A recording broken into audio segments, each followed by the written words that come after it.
Ол әңгімесін бастады. Маралдың мен тұратын пәтерге қарсы орналасқан жалдамалы 2 бөлмелі тетя Машаның пәтеріне көшіп келгендеріне бірнеше ай өтіп, жасымыздың шамаластығына қарамастан бұлай ашық сырласып отырғанымыз бірінші рет. Ол өз өмірінен сыр шертті. 5 жыл бірге оқығанда егіз қозыдай бірге жүріп, күйіп-сүйіп қосылған бек жігітпен 10 жыл бірге өмір сүріп, дүниеге 2 сәби әкелгенмен дәм тұзымыз жараспай ажырасып кеттік. Бұрын ешкімді менсінбей, махаббат деген адам өмірінде бір-ақ рет оянатын сезім деген ұстанымның жетегінде жүргенмен, жолым болмағаннан кейін бетім әбден қайтып қалды. Махаббат атты теңізге жұбыммен шомылуға үлкен әзірлікпен келгенмен, өмірдің үлкен соққысын алдым. Өмірде мен үшін бекжігіттен басқа жігіт те, еркек атаулы да болмайтындай еді. Сөйткен жұбайлық өмір мен сүргендей болса, өмірде еркексіз өтейін дегенмін. Сондықтан болар, еркек деген сөзді естісем болды, бір жабайы хайуанның атын естіп, көз алдыма қорқынышты бейнелер келгендей. Түрбасым келіскен, өз ісіме пысық әйел болған соң ба, әйтеуір үйленемін, маған күйеуге шық, балаларыңа әке орнына әке болам дегендер де, я болмаса, ойнап күлейік, өмір деген ертең-ақ бір күндей болмай өте шығады, өкініп қаласың деп пәлсапа соғатындар да кездесті. Жұмысым банкте болғандықтан ба, жұмыста да алдымыздан өтетін адамдардың көбі еркектер еді. Қонақтық пен туған күн кештерінде немесе мейрамдағы отырыстарда біреулердің тола бойымды бастан аяқ көзімен тінтіп, я еркек көзімен сынай қарағанын сезсем, сол жерден сылтау айтып, тезірек жылыстап кетіп қалуға тырысамын. Осылай балалар деп жұмыс істеп жүргенде күйеуіммен ажырасқаныма да зу етіп 4 жыл өте шығыпты. Жасым 35-ке толғанымен маған 26-28-ден артық бермейді. Уақыт бәріне емші деген шын екен. Күйеуімнен көрген қорлығым ұмытыла бастады.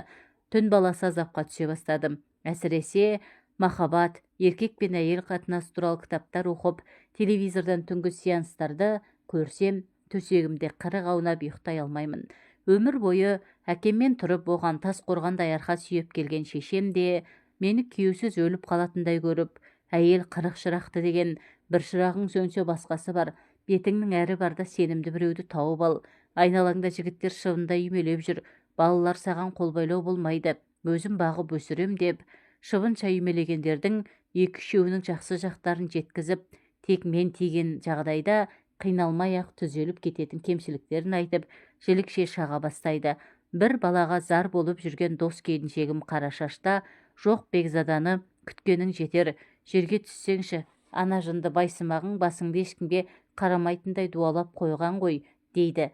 Жігіттермен әзілдесіп, ашық жарқын отырамын. Одан әріге бара алмаймын. Одан әріге бару үшін басты бір нәрсе жетпейді. Ең аяғы жан тәнім мен дене құрылысымды қайта жасап шығу қажет сияқты. Төсек жайлы ойласам, көңілім құлазып сала береді. Менің жанымды кім түсінсін? Ең жақын адамдарым да түсінбейді деп оңашада күрсінемін. Менің де ойнап күлгім келеді. Бір рет жолым болмады деп өзімді әйел ретінде жерлеп тастамай, сүйгім келген, сүйікті болғым келген. Біреудің сүйіктісі болсам, еркек құшағында ләззат алып, оған да ләззат беріп, денем балқып жатса ғой шіркін дегенмін. Күйеуіммен алғаш қосылғанда ұзындығы 3 метр, ені 2 метр пәтерде уақыттың қалай өткенін білмей, жан тәніміз қосылып, бір адамға айналып, жан ләззаты мен тән ләззатына тоймай, күннің қалай атып, кештің қалай батқанын білмеуші едік. Бір-бірімізге керек нәрсе екіншіміздің бойымыздан табылатын. Еркек пен әйел қатынасының әліппесі бір бөлекте, ол туралы терең әңгіме бір бөлек екен. Еркек пен әйел қатынасы туралы терең әңгіме дегеннің өзі де өмірде кездесетін нәрселердің жартысын да толық суреттеп жеткізіп бере алмайды екен. Неге біздің мектептің жоғарғы кластарында жұбайлық өмірге үйретпейді екен деймін. Кішкентайымыздан тамақ ішуге, киім киюге, үсті басымызды таза ұстауға, оқуға, жұмыс істеуге үйретеді. Ал адамға ең керек нәрсе жұбайлық өмірге, еркек пен әйел қатынасына үйретпейді. Тіпті тыйым салынған нәрсе секілді сұрасаң, біреулері әлі саған ерте десе, екіншілері ол әркімнің жеке салатын дара соқпағы дейді. Ол соқпақты әркім өзінше салады.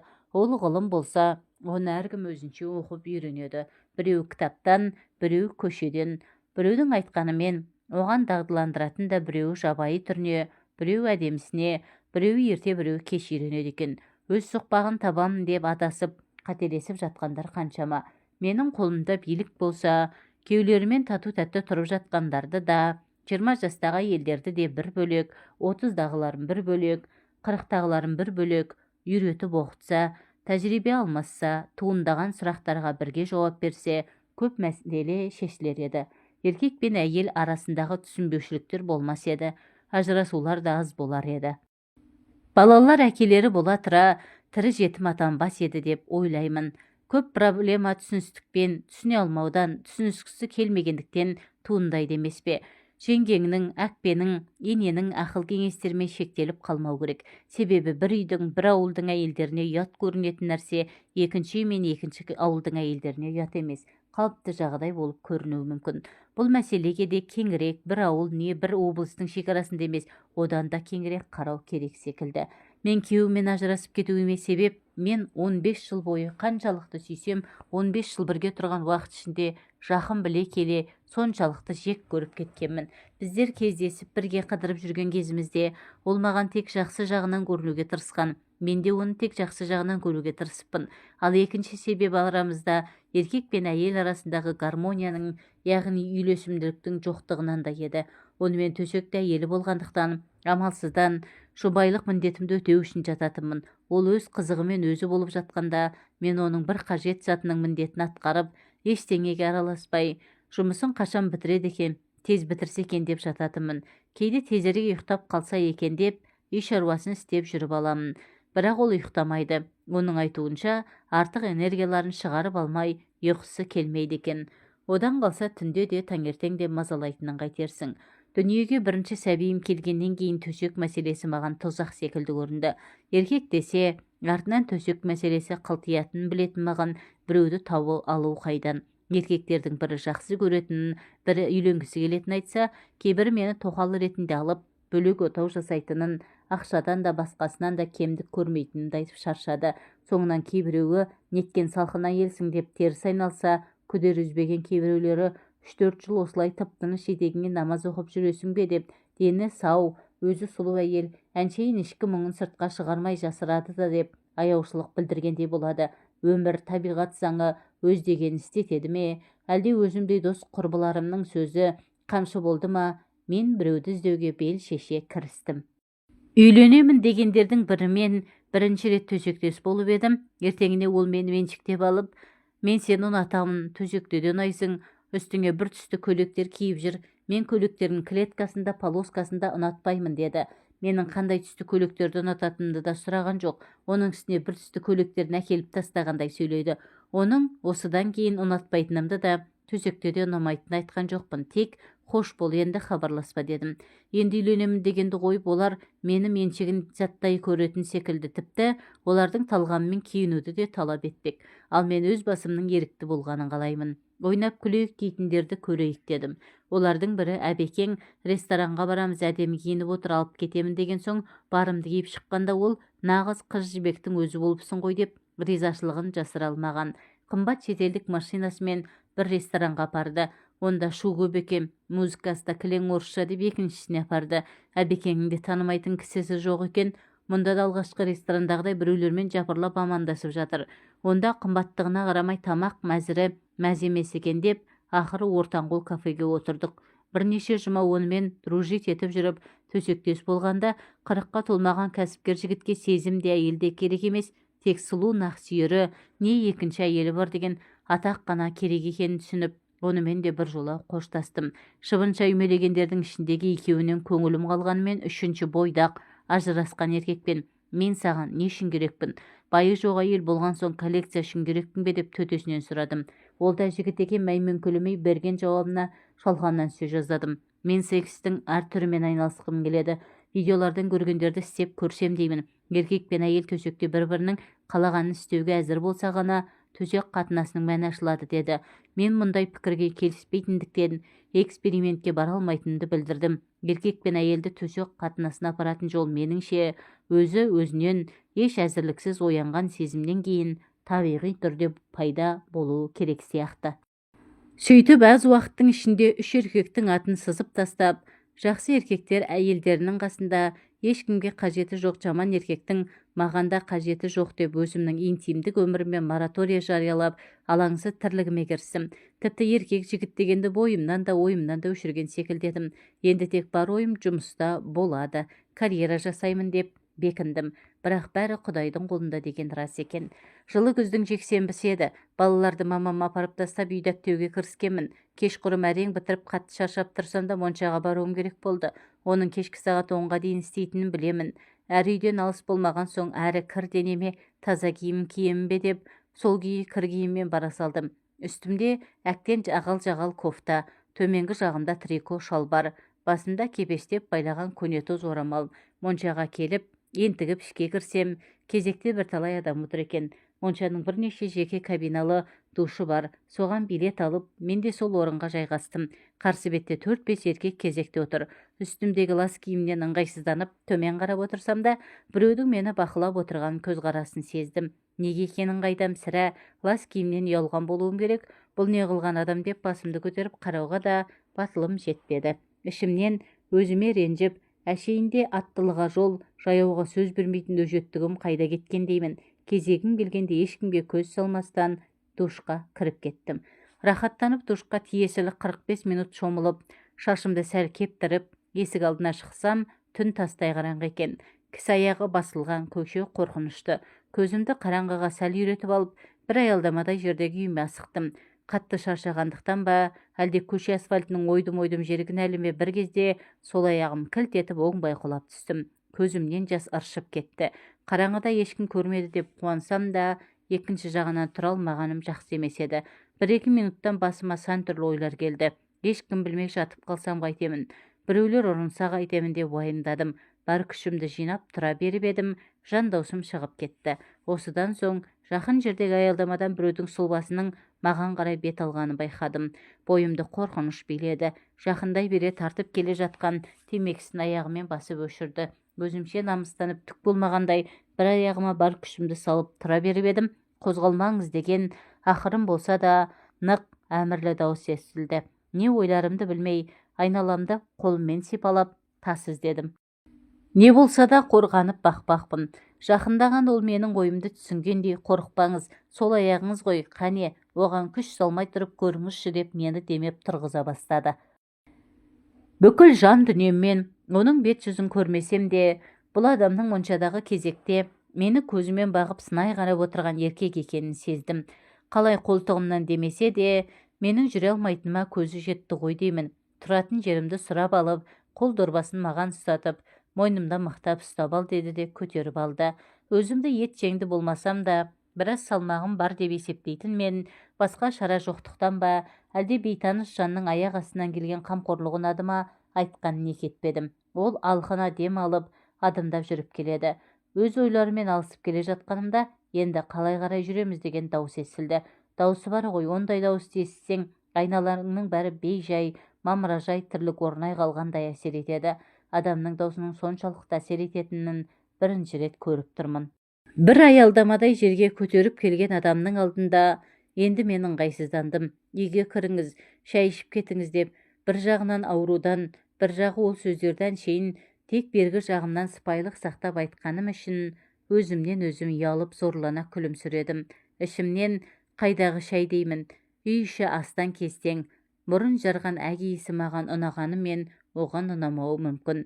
Бойым бейтаныс жанға үйренейін деді ме, мен оған зер сала қарадым. 43-45-тегі бойы еңгезердей тіп-тік еркек. Көздер адамға бір түрлі мұңды қарайды. Көзқарасы адамды тереңіне тартып әкететіндей. Тек бетінің көлемді жерін ала орналасқан, мұрны да өзіне жарасымды орналасқан. Істеген жақсылық үшін рахмет айтып, ақша мен бір шөлмек арақ ұстатып, үйден шығарып салу керек деп ойладым. Менің жалғыз екенімді білсе, кетпей отырып алса қайтемін. Тағы да ойына негелерін кім білсін деп ойладым. Жақсылығыңыз үшін рахмет. Менен қайтпаса Құдайдан қайтсын. Сигарет аларсыз деп 1000 теңге ақша ұсындым. Оған тәуірлеу арақ не импортқа шығатын 5 жұлдызды Қазақстан коньяғы келетін білемін. Ол болса, жақсылықты Құдай үшін, не ақша үшін жасаған жоқпын деп түңкете қалды. Оған кейін үй үшін барлап үлгерсе керек, жалғыз болсаң мен ешқайда кетпеймін деді. Шошып кетіп, о не дегеніңіз, қайтыңыз, үйіңізге қайтыңыз деп едім. Сені мұндай үйде жалғыз тастауға болмайды. 1-2 сағаттан кейін не болатынын кім біледі деп қосып қойды. Менің бір әкем ба ағам ба секілді өзі. Аты Досбол екен. Қорықсам да сыр бермеуге тырыстым. Қозғала алмай отырмын. Менің айтуыммен ол залдағы диванға өзіне төсек салып, маған балалардың бөлмесіне төсек салып берді. Еңбектеп жүріп жастық астына үйдегі ең үлкен өткір пышақты жасырдым. Сол күні ол таң атқанша қасымда болды. Өзі ештеңе сұраған жоқ. Менің сұрақтарыма қысқаша жауап берді. Бірақ өзінің жеке басы мен жанұясы туралы ештеңе айтпайды. Менің қарсылығыма қарамай, аяғыма камфора майын өз қолымен жағып берді. Сіңірі созылған ғой, 2-3 күн қозғалма, ештеңе етпейді. Бірақ рентгенге түсіп, тексеру артық етпейді деді. Мені таңдандырғаны оның маған әйел деп қарамаған еді. Оған мен сәл-пәл ренжіп те қалғандай болдым. Иә ағам, иә інім секілді. Таң атқанша қасымда туысымдай отырып шықты да, таңертең көршімді шақырып беріп, сау бол, енді құлама деп жай ғана шығып кетті. Ішімнен импотент деп ойладым. Сол себепті маған қауіпсіз көрінді. Кетіп бара жатқан оның артынан келіп тұрыңыз деп айғайлап үлгердім. Маған кездескен не, мен білетін еркектермен салыстырғанда өзіме сол импотент деген теңеуім дұрыс секілді болды. Менің есімде оның мұңды көзқарасы мен бөтен бір көрген әйелге жақын туысына жасағандай жақсылығы ғана қалды.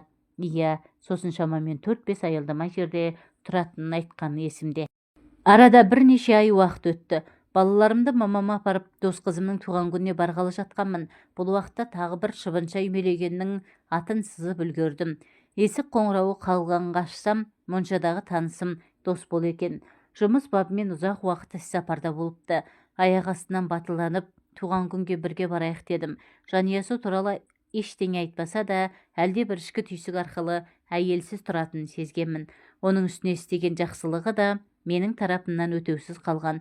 Бармаймын, аяғың жазылды ма, мүмкін бір жерге барып отырармыз дегем. Тек жағдайыңды білейін деп келдім деп қайтуға жиналды. Мен аяқ астынан не шайтан түрткенін білмеймін. Дос қызыма көрші үйден телефон соғып бара алмайтынымды айттым да, онымен бірге баруға келістім. Кафеге бардық. Ол арақ ішіп отырды. Мен өзіме қызу 11-12 градустан аспайтын қызыл қою тәтті шие шарабын алдырдым. Әр нәрсені бір айтып көңілді отырдық. Одан үйге келіп шай іштік, музыка қойып биледік. Маған онымен бірге болу ұнайтын секілді. Бір кезде ол, Марал, бір жерге барып демалайық деді. Демалайық дегенді қалай түсінуге болады? Демалып отырған жоқпыз ба деп ұсынысына сұрақпен жауап бердім. Нені меңзеп тұрғанын ішім сезіп тұр, бірақ мойындағым келмейді. Сен бәрін түсініп тұрсың ғой, Марал. Өтірік айту, өтірік қылымсу қолыңнан келмейді. Ол сенің табиғатыңа жат. Ал түсінбей тұрсаң айтайын. Сендей қылықты әйелдің қасында өзіңді ұстау өте қиын. Сенімен төсекте бірге болғым келеді деді нықтап. Мәссаған деп ойладым іштей. Ал керек болса, мен оған еркек секілді қарамап едім. Алыс бір тумысым секілді есімде қалған. Өткендегі істеген жақсылығым бұлдап тұрғаны ма деп ойлап үлгердім. Ойыма келген асығыс айта бастадым. Сізбен бе? Мен сізді сүйбеймін. Сіз де мені сүймейсіз. Мен сізді бар болғаны екінші рет қана көріп отырмын дедім, тамағым құрғап. Иә, сүймеймін, ол туралы ойлаған да жоқпын, бірақ сенімен бірге болғым келеді. Мұндай тілек дейсің бе, құштарлық дейсің бе, маған келмегеніне көп болып еді.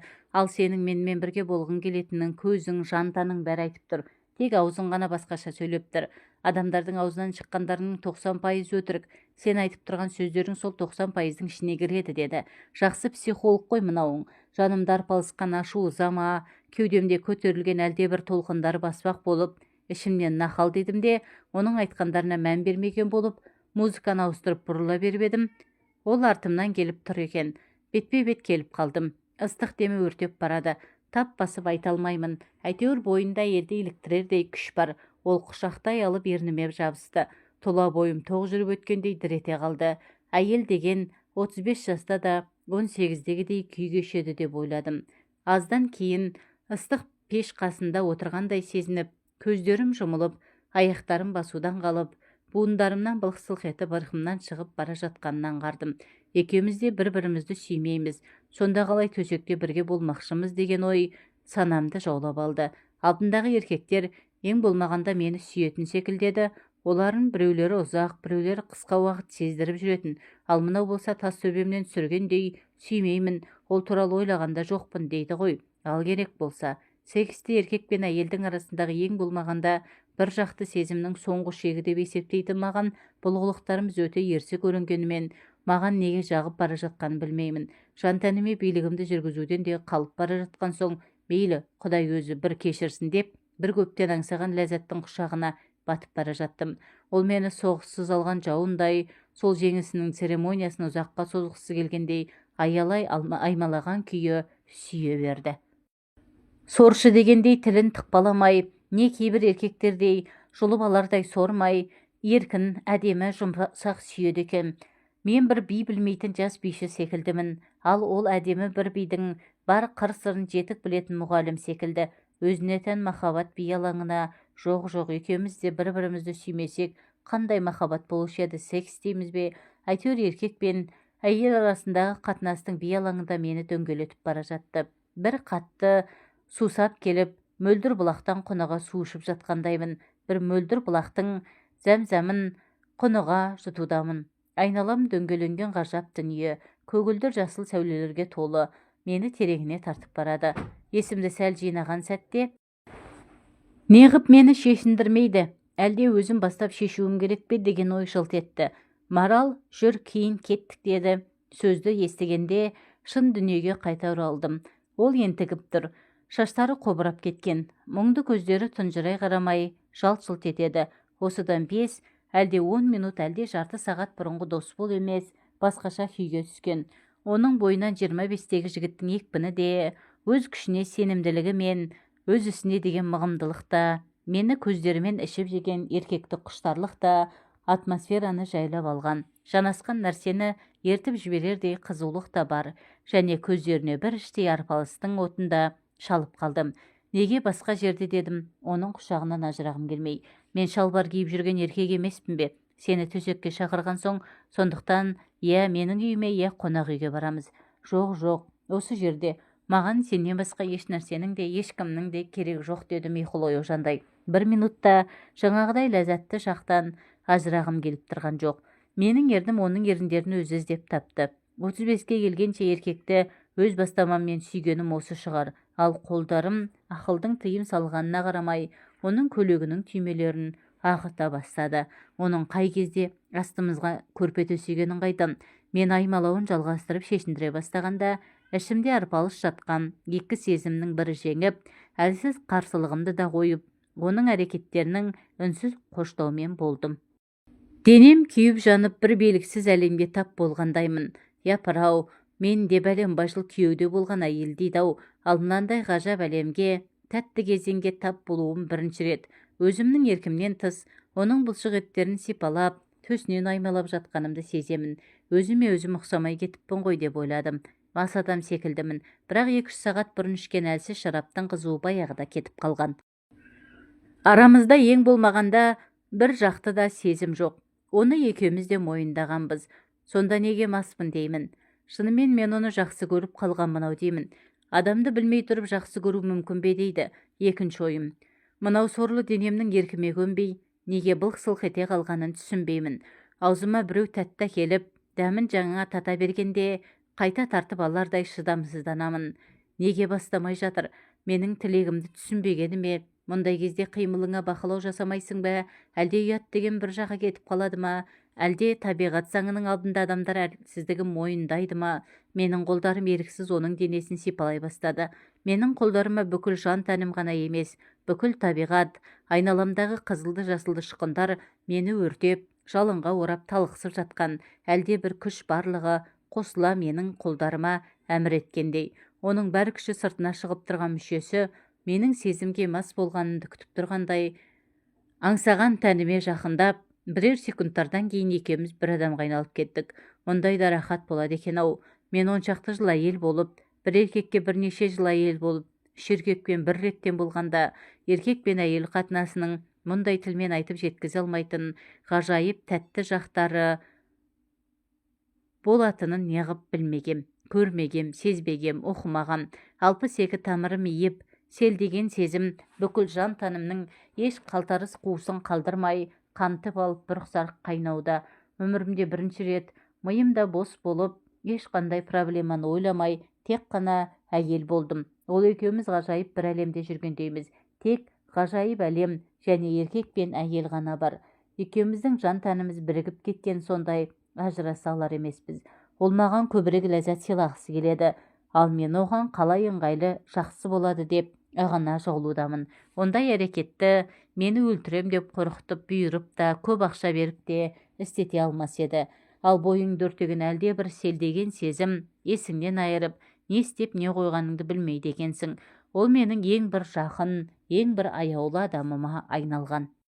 Есім кіресілі шығалы, көздерімді ашуға шамам жеткен кезде, оның жіпсіген маңдайына, кең кеудесіне, спортпен айналысқанның, әлде айналысатынның куәсіндей бұлтыңдаған бұлшық еттеріне, шырайланып, күлімсіреген жүзі мен жұмулы көздеріне көзім түседі. Осы ләззатты сәттің ұзаққа созылуы оған ғана байланысты екенін сезгендей, бойынан күші кетерде, білінер-білінбес тоқтата қойып, екеуміз енген ғажайып әлемнің келесі бір қызығын көрсетеді. Арасында ақсазаным-ау бұлқынған, маралым-ау, сені бала туған әйел деп кім айтады, құлым мүшең бұзылмапты деп құштарлана аймалай түседі. Мен де сандырақтап, аузыма түскен нәрселерді айтқым келеді, бірақ айта алмаймын, ұят секілді. Оған деген ризашылығымды, оны жақсы көріп күткен сезімімді жасыра алмай, ол сөздер аузымнан еріксіз шығып кеткісі келеді, бірақ шығармауға тырысып жатырмын. Дәрігерлер мен психологтар айтатын, еркек пен әйелдің арасындағы гармония, әйел бастан кешетін, бірақ әлі өз басым кешіп көрмеген ғажайып күй, оргазм деген осы шығар деп ойлаймын. Құдайыма өзің кешіріп, әйел атанып бұрын көрмеген ләззатты, ешкімді жақсы көрмей, не еркектің өзіме деген сезімін сезінбей, еш қиындықсыз, бірақ сәтте бастан кешіп жатқаным, өңімде емес түсімде секілді. Түс болса түсім ақ болсын, тек аяқталмаса екен, ең болмағанда созыла түссе екен деймін. Досболдың қимылынан бірге бойыма бір күш құйылып жатыр. Ол күш менің өмірді сүйе түсуіме, өмірде тек проблемалар мен қиындықтар, даңғаза қызықшылықтар ғана емес, ешқандай да ақшаға сатып әпере алмайтын, ешқандай байлық бере алмайтын, тәтті ләззатты ғұмырға бергісіз, әрі осындай ақылға сыйғысыз ғажап сәттер де болатынын дәлелдеп, көр, ізде, дәмін тәт, ие бол деп итермелегендей болады. Қанша қиыншылықта баста кешсем де өмірді сүйуші едім, енді өмірге одан сайын ғашықпын. Досбол маған ләззат сыйлаған сайын мен өзімнің әйел екенімді жете сезініп, мен де оған тек әйел бере алатын ләззат сыйлағым келеді. Бұл сәттерде мен оның қандай тілегі болса да орындауға әзір едім, бірақ ол ештеңе айтпады да өтінбеді де. Мен осындай оргазм дегенді 2-3 рет бастан өткізгеннен кейін, ол мені біресе үстіне шығарып, біресе алдына алып, шырық көбелек айналдырды. Оның қолдары кәдімгі ертектердегі айтылатын сиқырлы таяқша секілді еді. Төсіңді аймалап, сәл қысыңқырағанда да, денеңді соншалықты бір нәзіктікпен, жылылықпен, әрі өзімсіне сипағанда да, өзінің қимылдарына икемдегенде бәріне шебер еркектің қолдары секілді сезіледі. Оның кезекті қимылынан тұншықтыра ерніме жабысып, даусының бір-екі рет оқыс шығып, аяқтарымды әнтек шалт қимылмен қозғағанынан ақ бойындағы қуатын шығара бастағанын сездім. Өзінің шымыр, етжеңді денесімен менің аппақ денемді жаба сылқ ете түсті. Менің махаббатсыз, сезімсіз айналысқан күнәмді ешкімге керек десеңіз анау терезеден жүзіп бара жатқан айға да көрсеткісі келмегендей жауып жатыр. Сөз арасында айтып қалған 90 килограмм салмағын қауырсын құрлы көріп жатқан жоқпын. Басымда, денемде жеп-жеңіл. Сонау жалын шашып тұрған 18-ме қайта оралғандаймын. Неге екенін білмеймін, қуанышым қойныма сыймайды. Мен оның термен жабысқан шашын саусақтарыммен тарамдап, менің аймағыма өткен мүшесін жібергім келмегендей, топ-толық сандарымның арасында ішкі мүшелерімді көмекке шақырып, кетпей-ақ қойсаңшы, сенің орның осы жер ғой дегендей қысып-қысып қоямын. Ол да деп сүйсіне дауыс шығарып қояды. Жыл мезгілі көктемнен жазға ауыса бастағанда тамаша бір кез болады. Сол кезде орман арасындағы бір алаңқайда жатсаң, неше түрлі шөп иісі аңқып мұрын жарады. Ал күн көзінің жаңа қызу алып келе жатқан беті, сол кезде көк шалғынның үстінде көзіңді аша алмай маужырап, әлде бір ғажап күйге енесің. Оның жүзі де дәл сондай болып жатыр. Маужыраған жүзінде қуаныш пен әлде бір бақыттылықтың сәулесі ойнап тұр. Ал менің жаным мен тәнімнен де қуаныш пен бақыттың лебесіп жатыр. Мен осындай күйге күн сайын, сағат сайын, минут сайын түскім келетінін түсіндім. Ол менің үстімнен жай ғана аударылып түсіп, жай ғана өбе бастады. Ендігі қимылы тіпті өзгеше. Бұрықсары қайдаған құштарлық та, алып ұшқан сезім, сумаңдаған нәпсі, көп уақыттан бері еркек құшағын көрмей, сусығанның кәрлік бәрі сабасына түскен. Тек еркек пен әйелдің бір-біріне деген ризашылығы, тояттану, мастану және өзіңнің әйелдік, еркектік болмысыңды сезіну ғана ауада қалықтап тұнып қалған. Мен осы екінші рет көріп отырған адамыма екінші рет қарыз болғанымды түсіндім. Оның әйел ретінде оянбаған әйел екенсің дегені маған көп нәрсені ұқтырғандай. Ол 10 жыл әйел болып, 2 бала туған әйелге еркек пен әйел арасындағы төсегі ләззатын ұқтырған алғашқы еркек болды. Бір жауды жеңіп келген батырдай риза болып жатырсың ғой дедім. Айтқым келгені басқа еді. Мен оны ұнатып қалғанымды түсіндім. Бірақ оны өзім мойындағым келмеді. Тіпті олай ойлануға да қорықтым. Әрине, сендей оянбаған әрі қызуғанда әйелмен болу оңай дейсің бе деді. Мен екі бетім дуылдап отырып, оған шындықты айттым. Онымен бірге болуымның басы да соңы да осы шығар. Енді көрмеймін деп ойладым. Ол шындықты айтпақ түгіл өзім де мойындағым келмеген. Оның үстіне еркекке айтуға қалай дәтім барғанын білмеймін. Көздерімді алақанымен басып жатып, баяу бастағаным есімде. Мен сенімен бүгін төсекте алғаш рет болсам да, бұл түннің ләззаты бірнеше айларға, мүмкін жылдарға жететінін білемін. Мен мұндай күйде ешқашан кешкен емеспін. Күйеуіммен де, басқалармен де осы жерде артық ашық кеткенімді біліп мүдіріп қалдым. Сенің не сиқырың бар? Өзімді де түсіне алар емеспін. Бұрын төсек қатынасын тек еркектерге арналған нәрсе деп ұғатын едім. Енді басқаша екенін білдім. Қарамаш ұяламын деп, оның кеудемде жатқан басын құшақтап, шаштарын ұйпалақтаумен болдым. Ол мені құша түсіп, сенің жан тәніңмен құпия кілтін тапқанмын ғой деп бауырына баса түсті. Біраздан соң екеуміз ғажайып дүниенің құшағына қайта ендік. Ол менің құшағымда ма, әлде мен оның құшағындамын ба, әйтеуір құшақтасып жатып тәтті ұйқыға кетіппіз. Ертеңіне тұрғанда оның менің көздерімдегі мен іздеген еркек сенсің деп, тұнып қалған сырды оқымасын деп, көздерімді алып қашып, оған тіке қарауымаға тырыстым. Екі рет көре сала құшағына құлағаным, махаббатсыз, сезімсіз айналысып, енді оған деген сезімді жасыра алмай, үздіге қарап тұрсам, ұят-ай, масқара ғой, не деген жеңілтек әйел еді демейді ме? Ештеңе сездірмей салқын қоштасып қалам деп ойладым. Ал өзім бүгін үйленейік десе, жалаң аяқ қол ұстасып кетейік десе де әзір едім. Шіркін-ай, артымнан жылдап жүгірген анау шыбынша үймелегендердің бірі неге ол емес деп қапаландым. Ол тұрып киініп, жуынып келіп, шашымнан сипап отырды. Марал, сен мені кешір деді, даусы тұтыға шығып. Ол маған бір үкім, бірге өткізген түніміздің ләззатын бұзатындай бір нәрсе айтқалы тұрғандай, бойымды қорқыныш биледі. Ондай тәтті шақ неге тез өтеді деп ойлағанымша болған жоқ. Оның даусы алыстан талып естілді. Мен өзіме ешбір әйелді жақсы көрмеуге, сүймеуге уәде бергенмін. Керек десең әйел біткеннен кек алуға бекінген едім. Менің жүрегімде жара бар, жас жара, қан әлі сорғалап тұр. Мен сүйген әйел мені 20 жыл бойы алдап келіпті. Пәк қыз болып шықпаса да оны кешіріп, үлкен жүрекпен, селдеген сезіммен сүйіп едім. Ал бірақ 18 жыл бойы өз балам деп келген баланың өзімдікі емес екенін тосын білуден артық қайғы бар ма? Бұдан артық не сорақылық болушы еді? Бұл әйелдер тарапынан болатын ең ауыр қылмыс емес пе? Баламның ауыр операциядан шыққанына қарамай, ештеңе түсіндірмей үйден шығып жүре бердім. Сол кеткеннен мол кеттім. Әйелім бәрін түсінді, ештеңе демеді. Баланың менікі емес екенін сол операция кезінде анықталған. Бала қанның группасы менің де, әйелімнің де группасымен сәйкес емес. Менде қазірде бейтаныс адамды бір көргеннен қандай адам екенін танитын қасиет пайда болған. Сен таза мөлдір бұлақ секілдісің. Сенің жаныңды жаралағым келмейді. Қош бол, сенімен қоштаспасам, сені сүйіп қалуым мүмкін. Маған уақыт керек.